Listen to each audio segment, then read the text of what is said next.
So when I came to this country, I was 15 years old, and I couldn't speak any English whatsoever. I came from Guatemala to Chicago. But I was able to make friends with some Mexican kids from the building where I live, and they offered to show me around the neighborhood, especially Chicago famous lakefront. So I got really excited, and I told them in perfect Guatemalan lingo, vamos a chingar la pita. Which to me meant something like, let's go have some fun. Now, unknown to me, my vamos a chingar la pita, to these Mexican kids meant something like, let's go pack some bitches. Mm-hmm.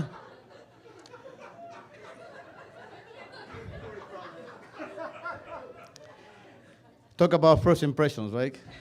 I had just met these guys, and they probably thought that I was crazy. Luckily for me, one of the Mexican kids had known some Guatemalan people before, and he was able to explain to the other Mexican kids that my vamos a chingar la pita didn't mean what they thought, because although we were all Latinos and we were all speaking Spanish, we were speaking different kinds of Spanish. Similar to the way that people from England speak English different to the people of the USA.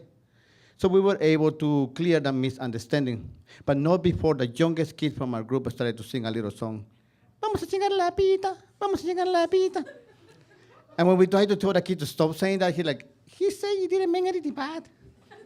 So we just ignored the little kid, and we just took off and started walking to the lake.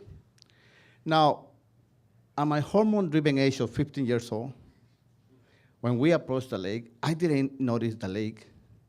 I didn't notice the wide open spaces. What I did notice were two beautiful young ladies that were sitting on a nearby bench. And they were eating some cookies. So I asked my friends, do you guys think those girls speak Spanish? And the guys are like, well, they look like Puerto Ricans, so they probably speak Spanish. So I had never met any Puerto Rican girls before, but I figured, hey, it's a good time to get started, right?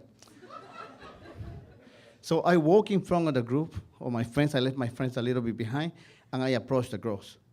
And using the most masculine voice that I could muster, I say, ¿Me das una galleta? Will you give me a cookie? The girl that I was talking to looked at me and smiled. But her friend, she got up, walked right in front of me, and she slapped me across the face. Ahí tienes tu galleta. There's your cookie, she said. Now, I didn't know why she had slapped me, but I knew that I had to walk away from her. So I turned around, and I went back to my friends. My friend was laughing their asses off. And this time, the kid was singing a new song. Ahí tienes tu galleta. There's your cookie, pow. There's your cookie, pow. And this time, my friends were not trying to stop him. This time, they were laughing and singing along.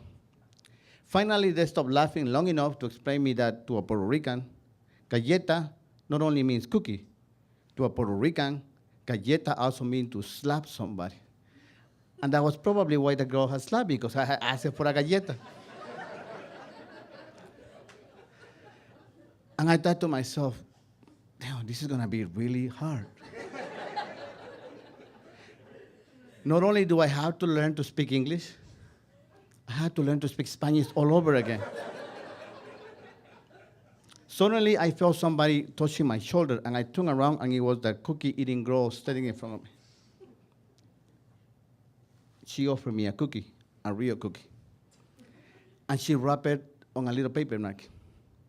So I wanted to impress her. I wanted to say something smart, so I took the cookie and stuffed it in my mouth before I could say something stupid.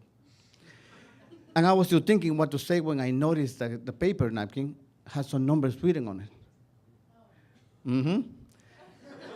And the girl had her pinky on her mouth and her thumb on her ear, making a sign gesture that I could totally understand.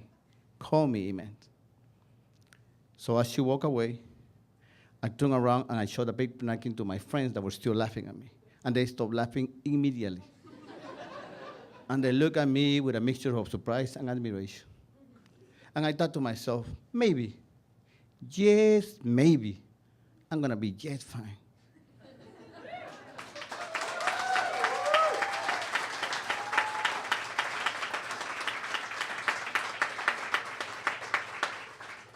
So after the incident with the little cookie and the girls and everything, we went to a store, to get some snacks and everything.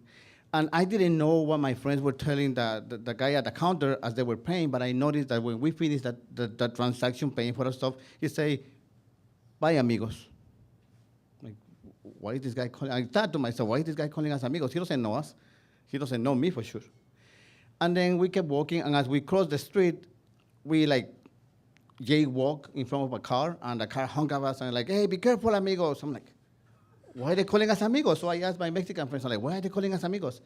And my Mexican friend was like, well, you know, because in this country, as long as you speak Spanish, you're an amigo. I'm like, that makes no freaking sense.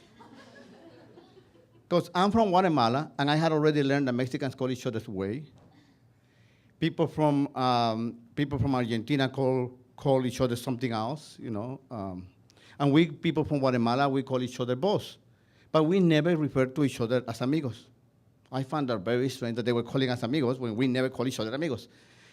And I was still thinking about these things, you know, why are they calling us amigos, when we came close to a park and I noticed a group of black kids that were walking by.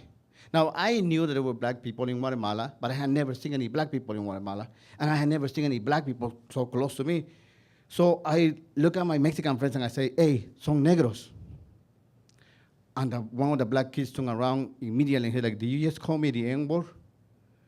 And he put up his fist like he wanted to fight. And the Mexican kid looked at me and said, oh, he said that you insulted him? I'm like, she explained it to me in Spanish. He said that you insulted him. I'm like, no, I just called him a negro.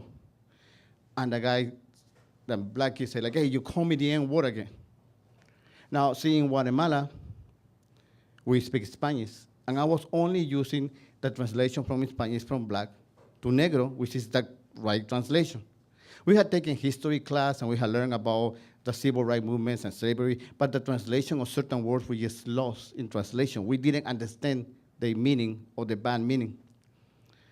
And the black kid was ready to fight with me, and I'm like, well, I guess we're fighting. But the Mexican kid got in the middle, and he explained to me. He explained to the black guy why I had called him that, and he explained that I had just come to this country, I couldn't speak any English, and I was just using the word in Spanish. And then he explained to me why the black kid was so upset, because to him, my word was a racial slur. Now, you see, in Guatemala, many centuries ago, the Spanish conquistadores came, and they conquered the land. They enslaved the people. They killed a lot of people. And eventually, the natives were able to regain their freedom, but they were always considered second-class citizens. Even now in Guatemala, whenever you want to call somebody stupid, hard-headed, or ignorant, you call them indio, which is the word that the Spanish conquistadores gave to the natives back in the day. Now, I use the word with my friends whenever we play or we call each other names without understanding its racial connotations.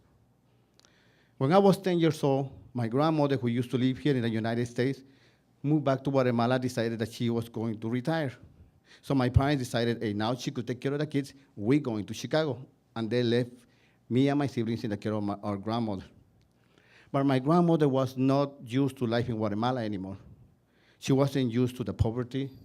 She wasn't used to the lack of everything. She wasn't used to the mud on the streets. She was miserable. So one day I asked her, why are you so upset if after so many years living without family, you are finally among family? And my grandma said, well, in the United States, I used to take care of these two beautiful, white, blonde hair, blue-eyed kids. And now I'm here stuck with a bunch of Indios. That day when my grandmother called me one of her own grandkids an Indio, I finally understood the hateful meaning behind those words. And I promised myself never to use any such words on that kind of context. And now, because of my ignorance, I had just called a black kid a word that was too close to a word that he hated because it meant the same racial connotations. So I understood my mistake. I pushed my Mexican friend aside, and I approached the black kid. And I repeated the only word that I had been able to learn: sorry, sorry, sorry. I stretched out my hand. He looked at me, he gave me his hand, And then he told me, no negro. Me, black. Okay, amigo?